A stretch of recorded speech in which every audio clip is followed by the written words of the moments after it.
Convo ഹെൽത്തിന്റെ പുതിയൊരു വീഡിയോയിലേക്ക് എല്ലാവർക്കും സ്വാഗതം. പലപ്പോഴും പല ആളുകളും പറയുന്നത് കേട്ടിട്ടുണ്ട് ശീഘ്രസ്ഖലനം അല്ലെങ്കിൽ ഉദ്ധാരണക്കുറവ് കാരണം കുട്ടികൾ ഉണ്ടാവുന്നില്ല എന്നുള്ളത്.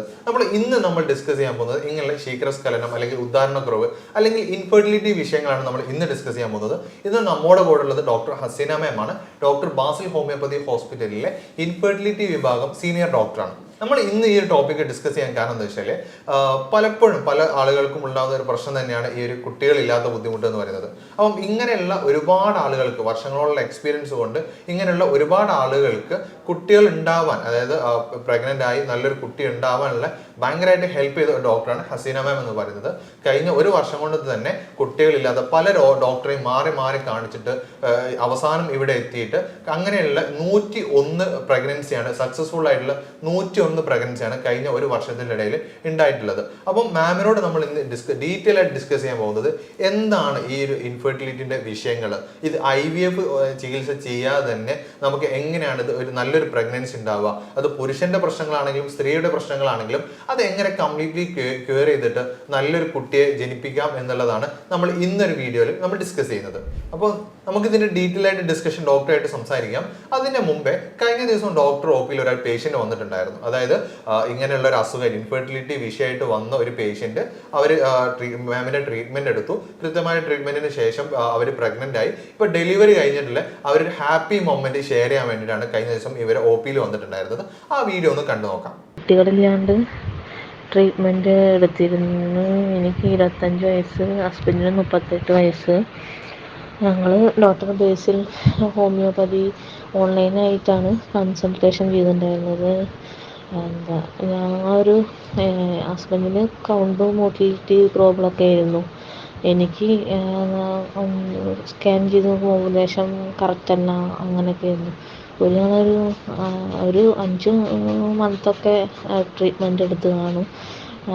ഞങ്ങൾ ഡോക്ടർ ഹസീന ഡോക്ടറാണ് ഞങ്ങളെ കൺസൾട്ട് ചെയ്തിട്ടുണ്ടായിരുന്നത്.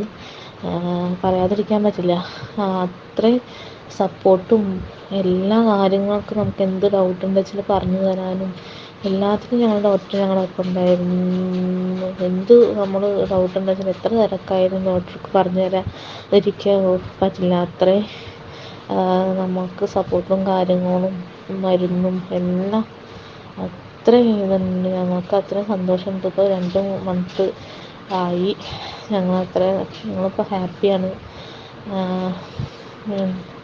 ഞങ്ങൾക്ക് ഇങ്ങനെ ഒരു അനുഗ്രഹം ദൈവത്തിന് ഞങ്ങളെ നോക്കി ഞങ്ങളെ ഡോക്ടർ ഹസീന ഡോക്ടറെ എല്ലാവരുടെയും ഇതുകൊണ്ട് തന്നെയാണ് ഞങ്ങൾക്ക് ഇങ്ങനെ ഒരു അമ്മയച്ഛനും ആവാൻ പറ്റിയത്.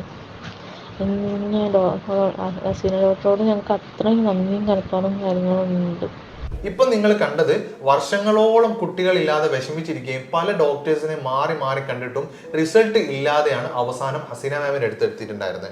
അപ്പം അതിനുശേഷം ഒരു സക്സസ് ആയിട്ടുള്ള ഒരു പ്രഗ്നൻസി ഉണ്ടാവുകയും അത് നല്ലപോലെ ഡെലിവറി കഴിയുകയും ചെയ്തിട്ടുണ്ട്. അപ്പം നേരിട്ട് മാമിനോട് ചോദിക്കാം, എന്തായിരുന്നു ഈ ഒരു കപ്പിൾസിന്റെ മെയിൻ ഇഷ്യൂ എന്തായിരുന്നു? ഇവരുടെ മെയിൻ ഇഷ്യൂ എന്ന് പറയുന്നത് ട്യൂബൽ ബ്ലോക്ക് ആയിരുന്നു. ഹസ്ബൻഡിനും വൈഫിനും ബുദ്ധിമുട്ടുണ്ടായിരുന്നു. ആദ്യഘട്ടത്തിൽ ഹസ്ബൻഡ് മെഡിസിൻ എടുത്ത് ക്ലിയർ ചെയ്തു. പിന്നെ വൈഫ് അടുത്തത് ഓൾമോസ്റ്റ് ഒരു 3-4 മാസത്തോളം മെഡിസിൻ എടുത്ത് നമ്മൾ നോർമലി ഒരു വളരെ കോംപ്ലിക്കേറ്റഡ് ആയിട്ടുള്ള ഒരു സർജറി മുഖേന ക്ലിയർ ചെയ്യേണ്ടത് നമുക്കൊരു 3 മാസം 4 മാസം കൊണ്ട്, അതായത് നല്ലൊരു സർജറി തന്നെ ചെയ്ത് ഒരു ബ്ലോക്ക് നമുക്ക് കൃത്യമായിട്ടൊരു മെഡിസിനിലൂടെ തന്നെ നമുക്ക് ക്ലിയർ ചെയ്യാൻ പറ്റുന്നതാണ്. ഇവിടെ ഏറ്റവും കൂടുതൽ നമ്മളുടെ OPയിൽ വരുന്നത് ട്യൂബൽ ബ്ലോക്ക്, മോട്ടിലിറ്റി പ്രശ്നങ്ങളാണ്, പിന്നെ അണ്ടത്തിന്റെ ക്വാളിറ്റി കുറവ്. പിന്നെ കൂടുതലായിട്ട് വരുന്ന കേസുകൾ പറഞ്ഞാൽ IVF IU ഒക്കെ ഫെയിലായ കേസുകളാണ് നമ്മളടുത്ത് വരുന്നത്. ഏറ്റവും കൂടുതൽ പുരുഷന്മാരിലാണെങ്കിൽ ലിംഗ വളർച്ച ബുദ്ധിമുട്ട്, ഉദ്ധാരണ പ്രോബ്ലംസ് എന്നൊക്കെ പറഞ്ഞിട്ടാണ് വരാറുള്ളത്. അത്തരം കേസുകളുടെയൊക്കെ കാരണങ്ങൾ കണ്ടെത്തി ട്രീറ്റ്മെൻറ്റ് കൊടുക്കുകയാണെങ്കിൽ അത് പെട്ടെന്ന് ക്ലിയർ ആവും. ചില കേസിൽ മോസ്റ്റ് കേസ് എന്ന് പറയുന്നത് വെരിക്കോസീൽ പോലെ ആയിരിക്കും. അത്തരം കേസുകൾ നമ്മൾ സർജറി വേണോ വേണ്ടേന്ന് പേഷ്യൻ്റ് ചോദിക്കാറുണ്ട്. നമ്മൾ ബീജം ടെസ്റ്റ് ചെയ്യുന്ന സമയത്ത് വെരിക്കോസീൽ ഗ്രേഡ് 1, ഗ്രേഡ് 2, ഗ്രേഡ് 3 അങ്ങനെ എല്ലാം ഉണ്ട്. ഗ്രേഡ് 1-ലാണെങ്കിലും ചില കേസുകളിൽ ബീജം ശരിയായ രീതിയിൽ ചലിക്കുന്ന ബീജങ്ങൾ ഉണ്ടാവില്ല. അത്തരം കേസുകളിൽ ചിലപ്പോൾ നമുക്ക് സർജറി ചെയ്ത് ആദ്യത്തെ ഘട്ടത്തിൽ ബ്ലോക്ക് ഒഴിവാക്കേണ്ടി വരും. അതിന്റെ ഇടയിൽ ഞാൻ ഒന്ന് അവർക്കൊന്ന് ആളുകൾക്ക് ഇപ്പൊ വെരിക്കോസീലി എന്ന് പറയുന്ന അവർക്ക് ഒന്നുകൂടി എക്സ്പ്ലെയിൻ ചെയ്ത് കൊടുത്താൽ എന്താണ് ഈ ബുദ്ധിമുട്ട് എന്നുള്ള ഒന്നുകൂടി ഒന്ന് എക്സ്പ്ലെയിൻ ചെയ്താൽ കുറച്ചുകൂടി നന്നായിരിക്കും. ഓക്കെ, ഈ വെരിക്കോസീൽ എന്ന് പറയുന്നത് ആ ഭാഗങ്ങൾ അല്ലെങ്കിൽ വൃഷണത്തിൽ അല്ലെങ്കിൽ ടെസ്റ്റിസിന്റെ ആ ഭാഗങ്ങളിൽ വരുന്ന തടിപ്പുകളാണ്. അതിനെ നമ്മൾ ഗ്രേഡ് വൈസ് ആക്കും. അതിന്റെ കോംപ്ലിക്കേഷൻസിനെ നമുക്ക് മെഷർ ചെയ്യാൻ വേണ്ടിയിട്ട് first grade, second grade, third grade ആക്കും. ചില കേസിൽ ഫസ്റ്റ് ഗ്രേഡ് ഉണ്ടാവുകയുള്ളൂ, പക്ഷെ ബീജം ശരിയായ രീതിയിൽ അതിന്റെ ക്വാളിറ്റി ക്വാണ്ടിറ്റി കാണിക്കില്ല.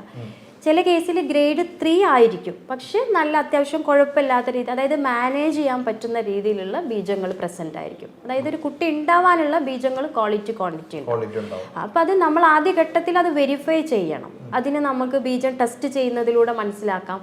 അതുപോലെ തന്നെ നമ്മൾ സ്കാനിങ് ചെയ്തിട്ട് മനസ്സിലാക്കാം. അത് നമുക്ക് മാറ്റിയെടുക്കാൻ പറ്റുന്നേ ഉള്ളൂ. പിന്നെ കുറേ ആളുകൾ പറയുന്നതാണ് സർജറി, വെരിക്കോസീലി എന്ന് പറഞ്ഞാൽ അല്ലെങ്കിൽ ആ തടിപ്പ് അവിടെയുള്ള ഞരമ്പ് തടിച്ച് വീർത്തത് സർജറി ചെയ്ത് കഴിഞ്ഞിട്ടും ബീജത്തിൽ മാറ്റങ്ങൾ ഉണ്ടാവുന്നില്ല, അതിന് ടൈം പിടിക്കും. ഓക്കെ, അപ്പോൾ ഇപ്പം വെരിക്കോസീല് പറഞ്ഞു, ഈ പുരുഷന്മാരിൽ ഇനി വന്ധ്യതന്റെ പ്രശ്നങ്ങളാണ് കുട്ടികൾ ഉണ്ടാവാനുള്ള മെയിൻ ഒരു കാരണം. കോമൺ ആയിട്ടുള്ള എന്ന് പറഞ്ഞാൽ ഉദാഹരണക്കുറവ് തന്നെയായിരിക്കും. ഏറ്റവും കൂടുതൽ ഇപ്പം ആളുകൾക്ക് ഉണ്ടാവുന്ന ഒരു പ്രശ്നം എന്ന് പറഞ്ഞാൽ ഉദാഹരണക്കുറവായിരിക്കും. എങ്ങനെയാണ് ഈ ഉദാഹരണക്കുറവ് ഉണ്ടാവുന്നത്, അല്ലെങ്കിൽ എന്താണ് അതിനൊരു പ്രധാന കാരണം? ഉദാഹരണക്കുറവ് എന്ന് പറഞ്ഞു കഴിഞ്ഞാൽ ശരിയായ രീതിയിൽ നമുക്ക് പെൽവിക് ഓർഗനിലോട്ട് അല്ലെങ്കിൽ ടെസ്റ്റിസിലോട്ട് പെനിസിലോട്ട് കറക്റ്റായിട്ട് രക്തോട്ടം കിട്ടാതിരിക്കുന്ന ഒരു കണ്ടീഷനാണ്. അതിനെ സിമ്പിളായിട്ട് നമുക്ക് ഹാർട്ടിൽ ബ്ലോക്ക് വരുമ്പോൾ നമുക്ക് അറ്റാക്ക് വരുന്നുണ്ട്. സെയിം തിങ്, നമുക്ക് അവിടെ ബ്ലോക്ക് വരുമ്പോൾ ശരിയായ രീതിയിൽ രക്തോട്ടം ഇല്ലാതിരിക്കുമ്പോൾ അവിടെ ബ്ലോക്ക് ആവുന്നൊരു സംഭവമേ ഉള്ളൂ. അത് നമ്മൾ ഹാർട്ടിൽ ബ്ലോക്ക് വരുമ്പോൾ എത്രത്തോളം മാനേജ് ചെയ്യണോ അത്രത്തോളം അവിടെയും മാനേജ് ചെയ്യുക. ലൈക്ക് നല്ല പിന്നെ ഫുഡുകൾ കൊടുക്കുക, രക്തയോട്ടം കൂട്ടാൻ, നല്ല എക്സസൈസുകൾ കൊടുക്കുക, ആവശ്യമെങ്കിൽ ട്രീറ്റ്മെൻറ്റ് കൊടുക്കുക. ഇത്ര മാത്രം ചെയ്താൽ തന്നെ നമുക്കത് ക്ലിയർ ചെയ്യാൻ പറ്റും. അതായത് ശരിക്കും പറയുകയാണെങ്കിൽ ഒരു ഹാർട്ട് അറ്റാക്കിന്റെ ഒരു മുമ്പ് തന്നെ ഉള്ള ഒരു അതെ, അതിന് നമ്മൾ അത്രയും അങ്ങനെയാണ് അതിനെ കാണേണ്ടത്. ഇവിടെ ഒരു ബ്ലോക്ക് വന്നു, അത് നമ്മൾ ക്ലിയർ ചെയ്യാതിരുന്നാൽ തീർച്ചയായിട്ടും നമുക്ക് ഹാർട്ടിൽ ഒരു ബ്ലോക്ക് വരാനുള്ള സാധ്യതയുണ്ട്. അപ്പം കൃത്യമായിട്ട് ട്രീറ്റ്മെന്റ് എന്ന് മാത്രമല്ല, ഈ പറഞ്ഞ പോലെ നല്ല ഭക്ഷണങ്ങൾ കൊടുക്കുക. നമുക്ക് അതിനൊരു കൃത്യമായിട്ട് അത് ഇങ്ങനത്തുള്ള പ്രശ്നങ്ങളൊക്കെ എന്ത് നമുക്ക് ഈ ലൈക്ക് ഈ പറഞ്ഞ പോലെ ഉദാഹരണക്കുറവൊക്കെ ആണെങ്കിൽ നമുക്ക് എന്തൊക്കെ ഇതിന് ഫലപ്രദമായിട്ട് ചികിത്സ ചെയ്യുക എന്നുള്ളത് നമുക്ക് ലാസ്റ്റ് ഡിസ്കസ് ചെയ്യുന്നുണ്ട്. നമുക്കിപ്പോൾ ഓരോരോ പ്രശ്നങ്ങൾ നമുക്ക് എന്ത് ചെയ്യാം ഓരോന്നായിട്ട് ക്ലിയർ ചെയ്ത് പോകാം. ഇപ്പം പറഞ്ഞു ഉദാഹരണക്കുറവിന്റെ പറഞ്ഞു, ഈ രക്തത്തിന്റെ പ്രശ്നങ്ങൾ പറഞ്ഞു. അപ്പം അതിലേക്ക് നയിക്കുന്ന കാരണങ്ങൾ എന്തൊക്കെയായിരിക്കും നമ്മൾ ഈ ഇങ്ങനെ ഉദാഹരണക്കുറവിലേക്ക്? അതായത് കൂടുതൽ തടിയുള്ള ആളുകളിൽ ഇത്തരം പ്രശ്നങ്ങൾ വന്ന് കാണിക്കും. അതായത് ഒന്നുമില്ല, തടിയില്ല അപ്പുറത്ത് പെൽവിക് ഓർഗൻസിൽ കൂടുതൽ കൊഴുപ്പ് അടിഞ്ഞുകൂടുന്ന ഒരു കണ്ടീഷൻ ഉണ്ടാവുക. പിന്നെ കൂടുതലായിട്ട് മധുരം കഴിക്കുന്ന ആളുകളിൽ ഇത്തരം ഇഷ്യൂസ് വരാറുണ്ട്. Life style disease, sugar, BP, അതുപോലെ തന്നെ കൊളസ്ട്രോൾ, ഇത് മെയിൻ കണ്ടന്റാണ്. ലൈക്ക് ഷുഗർ ആണെങ്കിൽ കൃത്യമായിട്ട് ഈ ഒരു പ്രശ്നം വരാനുള്ള സാധ്യതയുണ്ട്. അതായത് ഞരമ്പുകൾ തളരുകയാണ്, ആ സ്ഥലത്ത് പ്രോപ്പറായിട്ടൊരു വേ കിട്ടുന്നില്ല, ഞരമ്പുകൾക്കൊരു ബലം കിട്ടാതാവുമ്പോഴാണ് കോമൺലി നമ്മൾ പറയുന്ന ഞരമ്പ് അസുഖമായിട്ട് അതിനെ കണക്കാക്കുന്നത്. ഓക്കെ, അപ്പം അതൊന്ന് കൃത്യമായിട്ടൊന്ന് ഡീൽ ചെയ്താൽ നമുക്ക് ഈ ഒരു ഉദാഹരണക്കുറവിന്റെ പ്രശ്നങ്ങൾ തീർച്ചയായിട്ടും മാറ്റിയെടുക്കാൻ പറ്റും. പിന്നെ അതുപോലെ തന്നെ പലപ്പോഴും ഉണ്ടാവുന്ന മറ്റൊരു ഇഷ്യൂ ആയിട്ട് പറയുന്നതാണ് ഇപ്പോൾ പ്രീമച്വർ ഇജാക്കുലേഷൻ, അതായത് ശീഘ്രസ്ഖലനം എന്ന് പറയുന്നത്. അപ്പം അത് എങ്ങനെയാണ് നമുക്ക് ഇതിനേക്ക് പിന്നെ പെട്ടെന്ന് ശുക്ലം പോവുക അല്ലെങ്കിൽ സ്പേം പോവുക എന്നുള്ളത് പറയാറുണ്ടല്ലോ, അതിനെന്താണ് നമുക്ക് ചെയ്യാൻ പറ്റുക? എന്താണ് അതിനൊരു റീസൺ ആയിട്ട് വരുന്നത്? രണ്ട് കാര്യമാണ്. മാസ്ട്രുബേഷൻ ഹിസ്റ്ററി ഉള്ള ആളുകൾക്ക് ഇത്തരം കണ്ടീഷൻ വരാനുള്ള സാധ്യതയുണ്ട്. അത് നമ്മൾ അതിനെ കൺട്രോൾ ചെയ്യുക എന്നുള്ളതാണ്. രണ്ടാമത്തത് മൈൻഡിന് നല്ലൊരു റോൾ ഉണ്ട് അവിടെ. നമുക്ക് ചില ഇമോഷൻസ് മൈൻഡിന് കൺട്രോൾ ചെയ്യാൻ പറ്റുന്നില്ല എന്നുണ്ടെങ്കിൽ നമുക്ക് മെഡിറ്റേഷനോ യോഗയൊക്കെ ചെയ്തിട്ട് അതിനെ കൺട്രോൾ ചെയ്യാം. ഇപ്പോൾ ഫിസിക്കലി ഒരു പ്രോബ്ലംസ് ആണ്, ലൈക്ക് ഇതുപോലെ തന്നെ ഞരമ്പ് സംബന്ധമായിട്ട് എന്തെങ്കിലും ബുദ്ധിമുട്ടോ അല്ലെങ്കിൽ മൂത്ര സംബന്ധമായിട്ട് പ്രശ്നമുള്ള ആളുകൾ, അതേപോലെ തന്നെ വൃക്ഷണോ അല്ലെങ്കിൽ ടെസ്റ്റിസ് പെനിസോ ഒക്കെ ആയിട്ട് പ്രയാസം, എന്തെങ്കിലും ഇൻഫെക്ഷനോ അവിടെ ഹൈഡ്രോസീൽ കണ്ടീഷൻ, അതൊക്കെ ഒരു മെഡിക്കൽ കണ്ടീഷനാണ്. സിസ്റ്റുകളോ അങ്ങനെ ഉണ്ടെങ്കിലും ഈ ഒരു പ്രയാസങ്ങൾ വരാം.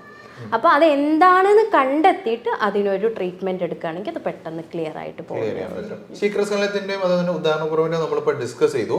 അപ്പം ഇങ്ങനെയുള്ള പ്രശ്നങ്ങൾ, ഇപ്പോൾ ഉദാഹരണക്കുറവാണെങ്കിൽ ശീഘ്രസ്ഖലനം, അതെങ്ങനെയാണ് ഈ കുട്ടികൾ ഇല്ലാതാവുന്ന ഒരു സിറ്റുവേഷനിലേക്ക് എങ്ങനെയാണ് അത് മാറുന്നത്? സാധാരണ നമ്മൾ അത്തരം ഉള്ള ആളുകൾ ഡയറക്റ്റായിട്ട് തന്നെ ആദ്യഘട്ടത്തിൽ തന്നെ ഒന്ന് സ്പേം കൗണ്ടുകൾ ചെക്ക് ചെയ്യുന്നത് നല്ലതാണ്. അപ്പോൾ അത്തരം വിഷയങ്ങളിൽ മേ ബി നമുക്ക് നല്ല രീതിയിൽ ചലിക്കുന്ന ബീജങ്ങൾ ഇല്ലാതിരിക്കുക, നോർമൽ ഫോമിലുള്ള ബീജങ്ങൾ ഇല്ലാതിരിക്കുക, ശരിയായ രീതിയിലുള്ള കൗണ്ട് ഇല്ലാതിരിക്കുക, അത്തരം ഇഷ്യൂസ് എന്തായാലും ഉണ്ടാകും നമ്മൾ അവരുടെ ബീജം ടെസ്റ്റ് ചെയ്യുന്ന സമയത്ത് അല്ലെങ്കിൽ സെമൻ അനാലിസിസ് നോക്കുമ്പോൾ. അപ്പോൾ അതിൽ പല കാരണങ്ങൾ, ഇപ്പോൾ ഉദാഹരണം പറയുകയാണെങ്കിൽ സെമൻ കുറച്ച് കട്ടിയുള്ള കൂട്ടത്തിലാണ് എന്നുണ്ടെങ്കിൽ കുഞ്ഞുങ്ങൾ ഉണ്ടാകാൻ പ്രയാസമാണ്. അത്തരം ആളുകൾക്ക് മേ ബി ഒരു കോൺസ്റ്റിപ്പേഷൻ്റെ ഹിസ്റ്ററി ഉണ്ടായിരിക്കാം. അതായത് മോശം പോകാൻ ബുദ്ധിമുട്ട്, ടോയ്ലറ്റ് പോകാൻ ബുദ്ധിമുട്ടുള്ള ആളുകൾക്കാണ് അത്തരം പ്രയാസങ്ങൾ ഉണ്ടാവുക. അപ്പോൾ ഹോൾ ടോട്ടലി അത് ബോഡിയെ തന്നെ ബാധിക്കുന്ന കുറച്ച് കാര്യങ്ങളാണ്. അപ്പോൾ അതുപോലെ തന്നെ ഇപ്പോൾ ബീജങ്ങൾ കട്ടി കൂടുന്നതിനനുസരിച്ച് ചലിക്കുന്ന ബീജങ്ങൾ ഉണ്ടാവില്ല. ചലിക്കുന്ന ബീജങ്ങളില്ല എന്നുണ്ടെങ്കിൽ തീർച്ചയായിട്ടും കുഞ്ഞുങ്ങൾ ഉണ്ടാവാൻ പ്രയാസം ഉണ്ടാവും. അപ്പോൾ അതൊക്കെ നമുക്ക് ഈ ഒറ്റ സെമൻ അനാലിസിസ് അല്ലെങ്കിൽ ഈ ബീജം ടെസ്റ്റ് ചെയ്യുമ്പോൾ തന്നെ ഇത്തരം പ്രോബ്ലംസ് ലൈക്ക് വെരിക്കോസീലോ അല്ലെങ്കിൽ ഉദാഹരണ പ്രോബ്ലംസ് ഉള്ള ആളുകൾക്ക് ഇതിലെന്തായാലും ബീജത്തിൽ വ്യത്യാസങ്ങൾ ഉണ്ടാകും. അത് നമുക്ക് സെമൻ അനാലിസിസ് ചെയ്യുമ്പോൾ കണ്ടെത്താൻ സാധിക്കും. അത് കണ്ടെത്തി അതിന് മരുന്ന് കൊടുക്കുക, അതോടൊപ്പം ബാക്കിലുള്ള റീസൺസിനും കൂടി മരുന്ന് കൊടുത്ത് നമുക്കത് ക്ലിയർ ചെയ്ത് പോകാൻ പറ്റുന്നതേ ഉള്ളൂ. ഓക്കെ, അപ്പം വളരെ സിമ്പിൾ ആയിട്ട് പറയുകയാണെങ്കിൽ നമ്മൾ വളരെ പിന്നെ കാര്യമാക്കാതെ അല്ലെങ്കിൽ ഒരു സീരിയസ് ആക്കാത്ത ഒരു വിഷയം തന്നെയാണ് ഈ കോൺസ്റ്റിപ്പേഷൻ എന്ന് പറയുന്നത്. ആ സിമ്പിൾ ആയിട്ടുള്ള ഈ കോൺസ്റ്റിപ്പേഷൻ പോലും നമ്മളെ കുട്ടികൾ ഉണ്ടാവുന്നതിൽ ഭയങ്കരമായിട്ട് വലിയ റോള് വഹിക്കുന്നുണ്ടെന്ന് പറയുന്നത് ഭയങ്കര ഇമ്പോർട്ടൻ്റ് ആണ്. അപ്പം ആളുകൾ അത്രത്തോളം ഈ നിസാരമാക്കുന്ന ഈ ഒരു പ്രശ്നം തന്നെ ആദ്യം എന്ത് വരും, സോൾവ് ചെയ്യേണ്ടി വരും അല്ലേ? അതായത് ബോഡിയിലുള്ള എന്ത് ഡിസോർഡർ മെറ്റാബോളിസോ നമ്മളുടെ എല്ലാ മാറ്ററിനെയും സ്വാധീനിക്കും എന്നുള്ളതാണ്. അത് ഇൻഫെർട്ടിലിറ്റി ആവട്ടെ, വേറെ എന്ത് കണ്ടീഷൻ ആവട്ടെ, എന്തെങ്കിലും ഒരു ബ്ലോക്ക് ഉണ്ടെങ്കിൽ അത് മൊത്തത്തിൽ നമ്മളുടെ ബോഡിയെ ബാധിക്കും. ഓക്കെ, അപ്പം നമ്മളിപ്പോൾ പുരുഷന്മാരുടെ കേസിൽ നമ്മളിപ്പം ഒരുപാട് കാര്യങ്ങൾ, അതായത് ഉദാഹരണക്കുറവ്, ശീഘ്രസ്ഖലനം, കാര്യങ്ങളൊക്കെ നമ്മൾ ഡിസ്കസ് ചെയ്തിട്ടുണ്ട്. അപ്പോൾ ഇങ്ങനെയുള്ള ബുദ്ധിമുട്ടുകൾ അനുഭവിക്കുന്ന പുരുഷന്മാർക്ക് ഇതിന്റെ കാര്യങ്ങൾ ബാക്കി ഡീറ്റെയിൽ ആയിട്ട് അറിയണമെന്നുണ്ടെങ്കിൽ താഴെ കാണുന്ന നമ്പറിൽ കോൺടാക്ട് ചെയ്യാവുന്നതാണ്. അപ്പോൾ നിങ്ങൾക്ക് അസീന മാമിനെ കണക്ട് ചെയ്യാനും അല്ലെങ്കിൽ ബാക്കി എന്ത് വേണം എന്നുള്ളതൊക്കെ നിങ്ങൾ ഈ നമ്പറിൽ വിളിച്ചാൽ നിങ്ങൾക്ക് അവൈലബിൾ ആയിരിക്കും. അപ്പോൾ താഴെ കാണുന്ന നമ്പറിൽ നിങ്ങൾ കോൺടാക്ട് ചെയ്യാം. അപ്പോൾ നമ്മൾ ഇത്രയും നേരം ഡിസ്കസ് ചെയ്ത പുരുഷന്മാരുടെ പ്രശ്നങ്ങളാണല്ലോ. അപ്പം നമ്മൾ ഇനി സംസാരിക്കുന്നത് സ്ത്രീകളിൽ ഉണ്ടാവുന്ന, അതായത് പലപ്പോഴും ഇതിപ്പോൾ പുരുഷന്റെ പ്രശ്നങ്ങളാണെങ്കിലും നമ്മളെ പല കുടുംബങ്ങളിലും ഉണ്ടാകുന്ന ഒരു വിഷയം തന്നെയാണ് സ്ത്രീകളുടെ മേലേക്കാണ് ഉണ്ടാവാറുള്ളത്. പക്ഷെ എന്തായാലും സ്ത്രീകൾക്ക് പ്രശ്നങ്ങളില്ല എന്നല്ല, പലപ്പോഴും കോമൺ ആയിട്ട് അവിടെ പേരിലേക്ക് തന്നെയാണല്ലോ വരുന്നത്. അപ്പം എങ്ങനെയാണ് ഈ സ്ത്രീകളിൽ ഉണ്ടാവുന്ന ഈ ഒരു എന്തൊക്കെയാണ് ഈ ഇൻഫെർട്ടിലിറ്റി ഉണ്ടാവാനുള്ള സ്ത്രീകളുടെ പ്രശ്നങ്ങൾ, കാര്യങ്ങൾ? സാധാരണ 30% സ്ത്രീകളിലും 30% പുരുഷന്മാരും 30% സ്ത്രീകളും പുരുഷന്മാരും ചേർന്നിട്ടും 10% എന്താ റീസൺ പോലും കണ്ടുപിടിക്കാത്തതിലാണ് വന്ധ്യത നിലനിൽക്കുന്നത്. അപ്പോൾ 30% നമ്മൾ പുരുഷന്മാരുടെ കംപ്ലയിൻസുകൾ കണ്ടു. അത് നമ്മൾ വെരിഫൈ ചെയ്യുന്ന സെമൻ അനാലിസിസിലൂടെ നമ്മൾ കണ്ടെത്തി എന്ന് വിചാരിക്കുക. 30% ഇനി സ്ത്രീകളുടെ കാര്യത്തിലോട്ട് പോവുകയാണെങ്കിൽ, മുമ്പൊക്കെ എന്ന് പറഞ്ഞു കഴിഞ്ഞാൽ കുട്ടികളില്ല എന്ന് പറയുമ്പോൾ സ്ത്രീകളായിരുന്നു അതിൻ്റെ മെയിൻ പാർട്ട് എന്ന് പറയുന്നത്. ഇപ്പോൾ മെയിനായിട്ട് നമ്മളത് പുരുഷന്മാരിലും പ്രയാസം ഉണ്ട് എന്ന് കണ്ടെത്തിയതിന് ശേഷം നമ്മൾ സ്ത്രീകളിലോട്ട് വരികയാണെങ്കിൽ അണ്ടത്തിന് ക്വാളിറ്റി ഇല്ലാതിരിക്കുക എന്നുള്ളതാണ് മെയിനായിട്ടൊരു പ്രോബ്ലം. അതിൻ്റെ ഭാഗമായിട്ട് നമ്മൾ AMH ചെക്ക് ചെയ്യുമ്പോൾ വളരെ കുറഞ്ഞ രീതിയിൽ AMH കാണും. അതായത് സാധാരണ ഒരു പെൺകുട്ടി ജനിച്ച് അവൾക്ക് ആർത്തവ വിരാമം എത്തുന്നത് വരെ ശരീരത്തിൽ ഉണ്ടാകുന്ന AMH കുറഞ്ഞു വന്നുകൊണ്ടിരിക്കും. അത് നാച്ചുറൽ പ്രോസസ്സാണ്. പക്ഷേ ഒരു 20 വയസ്സിൽ നമ്മൾ AMH നോക്കുമ്പോൾ 46 വയസ്സിലുള്ള AMHൻ്റെ അളവാണ് കാണുന്നതെങ്കിൽ തീർച്ചയായിട്ടും അത് അബ്നോർമലാണ്. അത് നമുക്ക് മെഡിസിൻ കഴിച്ചിട്ടും അതുപോലെ തന്നെ നമ്മൾ കൃത്യമായിട്ടുള്ള വ്യായാമം, കൃത്യമായിട്ട് നല്ല ഫുഡിലൂടെയൊക്കെ നമുക്കത് റീപ്ലേസ് ചെയ്യാം. ഒരുപാടൊന്നും റീപ്ലേസ് ചെയ്യാൻ പറ്റുന്നില്ലെങ്കിലും കൺസീവ് ആകുന്ന രീതിയിൽ റീപ്ലേസ് ചെയ്തിട്ട് നമുക്ക് പ്രഗ്നൻസി പോസിറ്റീവ് ആക്കാൻ പറ്റാറുണ്ട്. അടുത്തതായിട്ട് മെയിനായിട്ട് PCOD ആണ്. PCOD എന്ന് പറഞ്ഞു കഴിഞ്ഞാൽ എല്ലാവർക്കും പൊതുവെ അറിയുന്ന കാര്യം തന്നെയാണ്. PCOD ഉണ്ടെങ്കിൽ പ്രഗ്നൻ്റ് ആവില്ല എന്നില്ല. നല്ല ഓവുലേഷൻ മരുന്നൊക്കെ കഴിക്കുന്ന സമയമാണെങ്കിൽ നല്ല ഓവുലേഷൻ കിട്ടുമ്പോൾ കൺസീവ് ആവാറുണ്ട്. പക്ഷെ എപ്പോഴും നമ്മൾ അതിനെപ്പറ്റി കെയർഫുൾ ആയിരിക്കണം. ഡോക്ടറും പേഷ്യൻറ്റും കെയർഫുൾ ആയിരിക്കണം. അത് കൃത്യമായിട്ടുള്ള വ്യായാമത്തിലൂടെയും ഫുഡിലൂടെയൊക്കെ നമുക്കത് മാറ്റിയെടുക്കാൻ പറ്റും. അതോടൊപ്പം തന്നെ പിന്നെ പറയാനുള്ളത് ട്യൂബൽ ബ്ലോക്കാണ്. നമ്മൾ ആദ്യം പറഞ്ഞ കേസ് ട്യൂബൽ ബ്ലോക്കൊക്കെ നമുക്ക് നല്ല മെഡിസിൻസ് കൊടുക്കുകയാണെങ്കിൽ പേഷ്യൻറ്റും നല്ലപോലെ അവെയർ ആയിരിക്കുകയാണ് എന്നുണ്ടെങ്കിൽ സർജറി ഇല്ലാതെ തന്നെ മാറ്റിയെടുക്കാം. മെയിനായിട്ടും നമുക്ക് ഇത്തരം പ്രയാസങ്ങൾ കൊണ്ടാണ്, പ്രത്യേകിച്ച് പ്രായം കൂടുന്നതിനനുസരിച്ച് ഹൈ റിസ്ക് ആണ് അല്ലെങ്കിൽ ഹൈ ടാസ്ക് ആണ് ഇൻഫെർട്ടിലിറ്റി സക്സസ് ആക്കുക എന്നുള്ളത്. പക്ഷേ കൃത്യമായിട്ട് പേഷ്യൻറ്റിന് നല്ലൊരു ഡയറ്റും എക്സസൈസും നല്ലൊരു ട്രീറ്റ്മെൻറ്റും കിട്ടുകയാണെന്നുണ്ടെങ്കിൽ നമുക്കൊരു 44-45 വരെയൊക്കെ നമുക്ക് പ്രഗ്നൻസി പോസിറ്റീവ് ആക്കാൻ സാധിക്കാറുണ്ട്.